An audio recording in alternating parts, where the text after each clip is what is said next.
Please subscribe to Face TV Africa and turn the notification on. Face TV Africa, ẹ jọ̀ọ́ subscribe, hete. Face TV wòsùwòbí. Ẹ kú dédé àsìkò yìí gbogbo ibi tí ẹ ti ń wò wá. Orúkọ mi ni Ọmọọba Oyeyemi Lẹ́kùtì. A fẹ́ sọ àwọn ọ̀rọ̀ kan nípa ohun tó ń ṣẹlẹ̀ ní ilẹ̀ Yorùbá lápapọ̀. Ta ló ní Ìlọrin? Ta ló ní Ìlọrin? Ṣé Fúlàní ló ní Ìlọrin ni àbí ilẹ̀ Yorùbá ní Ìlọrin? Ọ̀rọ̀ yìí ó ń jà ròyìnròyìn nílẹ̀ Yorùbá débi wípé ọ̀pọ̀lọpọ̀ àwọn èèyàn ló ti ń sọ a lot of things lórí issue tí mò ń sọ yìí. Àmọ́ mo fẹ́ kí gbogbo wa mọ̀ wípé ilẹ̀ Yorùbá ní ilẹ̀ Ìlọrin tí ò rojú rárá. Ohun tí Shehu Habib Mudiru Morikas tí wọ́n sọ yẹn ó jẹ́ nǹkan ìyàlẹ́nu fún mi torí èèyàn tí mo ti máa ń fún lọ́wọ́ ní Shehu Habib Alori. Torí tí èèyàn bá máa sọ̀rọ̀ èèyàn máa ní fact ẹ̀ lọ́wọ́. So ọ̀rọ̀ yìí jẹ́ nǹkan tó bà mí nínú jẹ́. Ìlọrin, báwo ló ṣe pinlẹ̀ Ìlọrin? Àwọn ta ló pinlẹ̀ Ìlọrin? Ṣé àwọn Fúlàní ló pinlẹ̀ Ìlọrin ni àbílẹ̀ Yorùbá nílẹ̀ Ìlọrin? Ta ló ń darí Ìlọrin? Ta ló ní Ìlọrin gangan láti ayé wá? Tí Shehu Habib bá sọ wípé Fúlàní ló ní Ìlọrin, ẹ̀rí wo ló fi ẹ̀rí ẹ̀ múlẹ̀? Níbo ló ti gbọ́ story tí wọ́n sọ yẹn? Àhesọ ọ̀rọ̀ lásán. Èmi ò expect Shehu Habib láti dá sọ̀rọ̀ ọ̀rọ̀ yìí. Lóòótọ́, you are a respected person, but èèyàn kì í kọjá ibi tí wọ́n fi sí.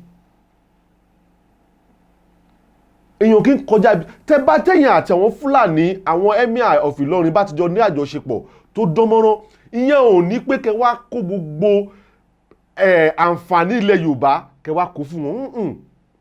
Ohun tẹ́ ẹ máa fight ni wípé okay, Yorùbá fẹ́ gba òmìnira, àmọ́ àwa tá wà nílọrin a ti gba ẹ̀sìn, a ní gba ẹbọ láyè. Ìyẹn ní kẹ́ sọ.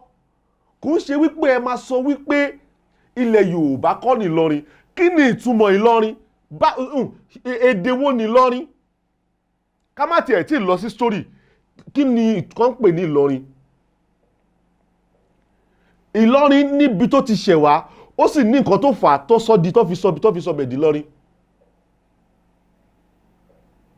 Tí ẹ̀yin bá ní anything tó jọ mọ́ anything tó jẹ́ pé nǹkan tí mo sọ yìí ó ní ẹ̀rí tẹ́ ẹ fi múlẹ̀, ẹ mú jáde. Ibi tẹ́ ẹ ti area of your specialization yàtọ̀ sí ibi tẹ́ ẹ ń lọ yìí. Torí pé understand nǹkan tó ń pè ní history. Àwọn kan wọ́n lọ kẹ́kọ̀ọ́ ẹ̀ ni. Ẹ̀yin lọ kẹ́kọ̀ọ́ nípa ọ̀rọ̀ Al-Quran ni. Kò ń ṣe pé ẹ lọ kẹ́kọ̀ọ́ nípa history. Tí ẹ bá tiẹ̀ fẹ́ sọ̀rọ̀ nípa àwọn history, a lot of things gan. History tẹ́ máa sọ bóyá àwọn history Saudi Arabia, àwọn history àwọn òjíṣẹ́ lẹ́lẹ̀ sọ̀rọ̀ lé táwọn èèyàn máa wò yín pé okay, àwọn ò mọ anything. But kò ń ṣe orú ilé ilẹ̀ máa jáde síta táwọn èèyàn ní bẹ̀rẹ̀ sí sọ̀rọ̀ sí yín. Wá sọ̀rọ̀. Ó máa sọ torí nǹkan tí ẹ mọ̀ lẹ sọ jáde yẹn. Lẹ́rìí kankan wípé àwọn Fúlàní ló ní Ìlọrin. Ẹ̀yin mú ẹ̀rí jáde. Mo dúpẹ́ lọ́wọ́ Aláròyé wípé ó gbé àgbékalẹ̀ ọ̀rọ̀ lórí ọ̀rọ̀ yìí. Kò sí ẹni tí wọ́n máa ṣàlàyé tí bí Aláròyé ṣe sọ̀rọ̀ yìí, kò sí ẹni tó máa ṣàlàyé bẹ́ẹ̀ fún tó ní understand. Just go and bring your evidence. Àhesọ ọ̀rọ̀ lásán lèmi kalẹ̀ ikún. Ẹ̀jẹ̀ pẹ̀lú aṣíwájú ni everybody mọ̀ yín sí. I respected you a lot. But pẹ̀lú ọ̀rọ̀ tẹ́ sọ yẹn, ó jẹ́ kí n ní doubt mind nínú àwọn ọ̀rọ̀ tẹ́ máa ń sọ ńgbà mí. Because I didn't expect it. Because bẹ́ẹ̀ yẹn sọ̀rọ̀ yẹn sìn làwọn followers yín bẹ̀rẹ̀ sí ń pariwo. And I don't know why some people will not just even listen, and think about it. Pé ṣé nǹkan tẹ́ nìyí sọ ṣé bó ṣe rí rèé? Ṣé bó ṣe rí leléyìí? Ṣé Ọ̀yọ́ tí ó wà yìí lẹ́bìrìpò ló wà ni? ẹ mọ̀ àwọn Ọ̀yọ́ tó ti lò sẹ́yìn ni. ẹ ń sọ̀rọ̀ wípé àwọn ọba wípé tí wọ́n jọba nílọrin rí wọ́n ní wọ́n jọba nílọrin rí àmọ́ baálẹ̀ tí wọ́n jẹ ṣé Fúlàní ló jẹ. ok tá bá wò ó sìn ilẹ̀ Ìlọrin àwọn wo ló kọ́kọ́ wà ń bẹ̀ ta ló ní Alùgbìn baálẹ̀ ló jẹ́ ń bẹ̀ Pàṣín baálẹ̀ ló jẹ́ ń bẹ̀ so gbogbo àwọn baálẹ̀ tó ti jẹ ṣé Haúsá ni ṣé Fúlàní ni wọ́n ni àwọn gbogbo èèyàn ló mọ̀ pé láti orí baálẹ̀ ló ti máa ń jọba tó fi wá dé orí Àfọ̀njá ṣé Wahbeeb fún ara wọn sọ wípé Álímì fẹsẹ̀ rìn wá ní so báwo ló ṣe wá jẹ́lẹ̀ Fúlàní torí Ọlọ́run ẹ bẹ̀rù Ọlọ́run náà ẹ má sọ pé torí pé ẹ ti ní follower tó pọ̀ ẹ lè convince anybody no ẹ má dogun sílẹ̀ this is not proper tí wọ́n bá fìyàn sípò àpọ́nlé kíyàn dúró sípò àpọ́nlé yẹn it's like you are disseminating false information you can't continue this way ilẹ̀ Yorùbá nílẹ̀ Ìlọrin tí ẹ̀yin bá ní any evidence ẹ mú jáde ta ló kọ́ báwo lẹ́ni ẹ ṣe jẹ́lẹ̀ Yorùbá ẹ lè sọ torí pé ẹ̀yin àti Emir Ìlọrin tó wà ń bẹ̀ sí àbí wọn bàbá ẹ ti jọ ní àjọṣepọ̀ tó dán mọ́rán even ẹ̀yin gan fúnra yín gan ẹ sọ wípé Ọ̀yọ́ ni àwọn bàbá yín ti lọ sí Ìlọrin ọmọlẹ́yìn Álímì ọmọlẹ́yìn Àfọ̀njá Álímì Álímì ló ń fún lóúnjẹ bí ẹrú l'Álímì gan ṣe jẹ́ sí tẹ́lẹ̀ bí ẹrú ni Álímì ṣe jẹ́ sí tẹ́lẹ̀ àwọn ọ̀gá sọ nìyẹn wípé ilẹ̀ Yorùbá á wà níṣọ̀kan kéwú lẹ máa sọ̀rọ̀ ẹ̀ pa ẹ má tiẹ̀ wá sílẹ̀ Yorùbá rárá torí if you are continue this way a lot of people is going to hate you to be candid because they understand they know we are exposed you can't be saying it Lárúbáwá lẹ máa sọ tí wọn ò ní understand ẹ sà Lárúbáwá lẹ máa sọ tí wọn ò ní understand kò ń ṣe ọ̀rọ̀ Yorùbá lẹ máa dá sí kí ìwé wo lẹ ti kọ ìwé wo lẹ ti kà nípa ilẹ̀ Yorùbá tẹ́fí sọ̀rọ̀ yìí ìwé wo lẹ kọ ìwé wo lẹ kà bring it out ó ti ṣẹlẹ̀ nìyẹn kò dẹ̀ sẹ́ni tó mọ̀ tán kò sẹ́ni tó mọ̀ history ẹ máa fẹnu máa bá àwọn nǹkan táwọn kan ti ṣe jẹ́ nǹkan tí Ṣéwù Adam ti ṣe sílẹ̀ táwọn èèyàn bá fẹnu bàjẹ́ are you going to be happy? And this is your own source too èèyàn jẹ́ kí n fọwọ́ sí júwèlé bàbá ẹ̀ so you can't continue disseminating false information please sir nǹkan tó ò dá ẹ mọ̀ ni ẹ mọ̀ ẹ jẹ́ lè mọ̀ gbogbo nǹkan tán ẹ lè jẹ́ onímọ̀ but ẹ lè mọ̀ tán àwọn kan máa mọ̀ jù yín lọ even though God the field you are àwọn a lot of people wà tó yìí good jù yín lọ ẹ lè sọ pé yín lẹ mọ̀ tán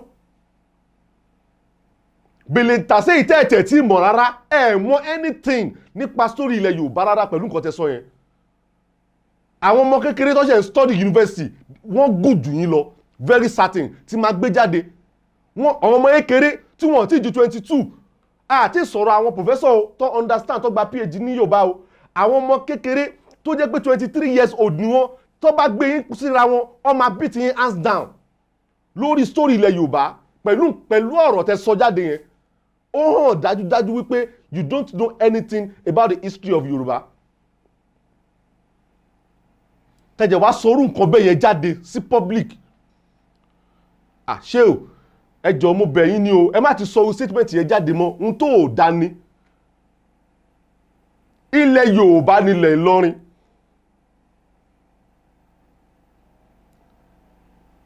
ilẹ̀ Yorùbá nílẹ̀ Ìlọrin Alùgbìn Pàṣín àti Ládẹrin àwọn ní baálẹ̀ tó kọ́kọ́ jẹ kó tó kan Àfọ̀njá Fúlàní mélòó ló wà láàrin wọn lóòótọ́ baálẹ̀ ló jẹ́ lóòótọ́ ló jẹ́ pé baálẹ̀ ló jẹ́ ajẹ̀mọ̀ yìí pé àwọn baálẹ̀ ló máa ń move from baálẹ̀ to ọba kó tó di pé Álímì fi èrú gbà lọ́wọ́ Àfọ̀njá so tálímì wá fèrú bá gbarú nǹkan bẹ́ẹ̀ lọ́wọ́ Àfọ̀njá yóò mí pé ilẹ̀ Ìlọrin kì í ṣẹlẹ̀ ilẹ̀ Yorùbá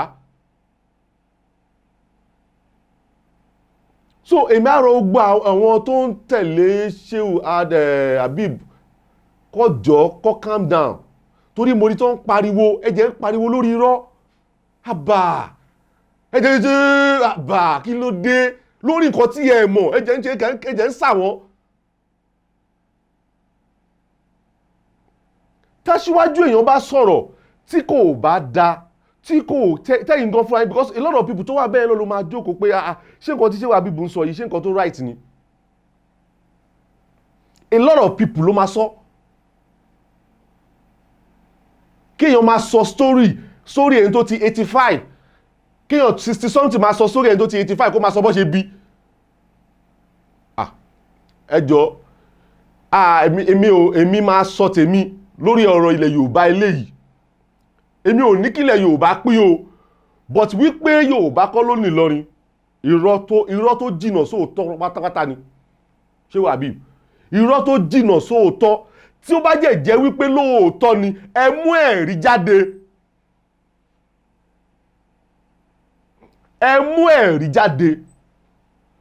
ẹ mú ẹni tó ti jẹ before Ọláderin àbí Alúgbìn àbí Pàṣín àbí Àfọ̀njá ẹ mú Fúlàní tó ti jẹ before that kẹmú jáde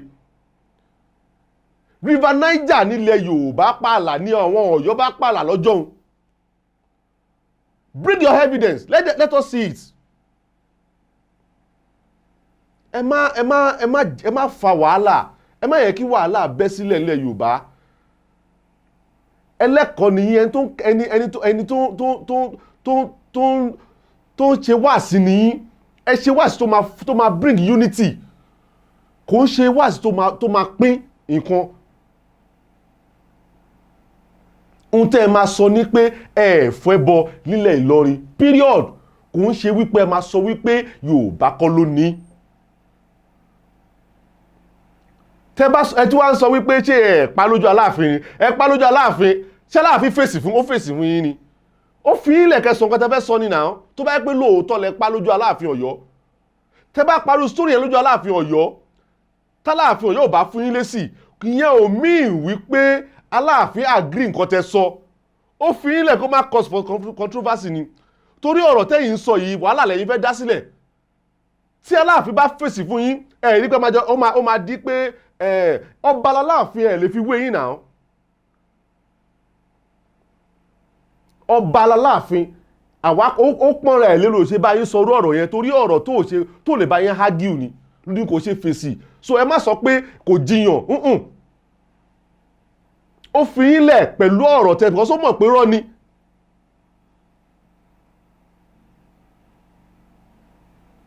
ó mọ̀ pé rọ́ ni so àwọn ọmọ Yorùbá ẹ jẹ́ ká ṣera wa lọ́kan a lè máa kọ̀ntínì nǹkan tá à ń bá lọ yìí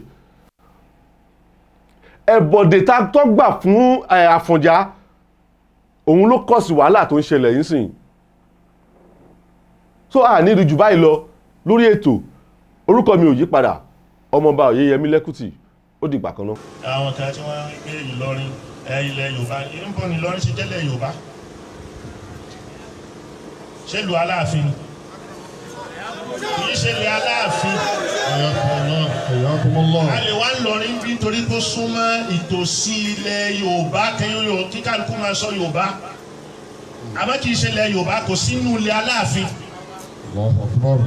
àwọn ilẹ̀ tálàfin gba ìṣákọ́lẹ̀ gbogbo wọn lórúkọ níjọ́ tó pé 1,200 èyí tó lé lórí ẹ̀ ní 1,200 èjìlélórúgba lórúgba ọ̀tàlélórúgba ẹ̀rìnlélórúgba iṣẹ́ ẹ̀rìnlé ẹ̀rìnlé ní èyí tó lé ẹ̀ẹ́kẹrin tó lé nínú 200 òun lẹ̀rìnlé àrùnléwà ọ̀fàlé òjòlé ó ti kó lọ nìyẹn gbogbo wọn ni wọ́n san ìṣákọ́lẹ̀ f'Aláàfin Ìlọrin ò sí ń bẹ̀ Ayakumullah. ilẹ̀ Ìlọrin yóò sí mbẹ̀ so ilẹ̀ Ìlọrin yìí ṣe ilẹ̀ Yorùbá Ayakumullah. tí geographical kìíní tó location tó bá pín wá sí under river Niger omi ní pé tó gbogbo nǹkan tó wà nílẹ̀ river Niger lábẹ́ river Niger ló jẹ́lẹ̀ Aláàfin ló jẹ́lẹ̀ Yorùbá ló jẹ́lẹ̀ Oòduà.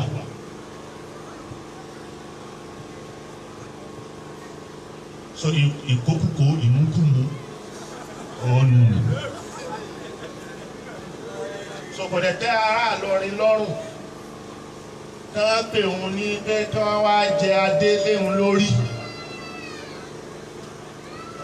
Gbogbo ilẹ̀ Yorùbá tó wá sí Ìlọrin tó tẹ̀lé Ṣéhù Álímì wá. Bí Ajíkòbí tó tẹ̀lé Ṣéhù Álímì wá láti Ṣẹ́yìn.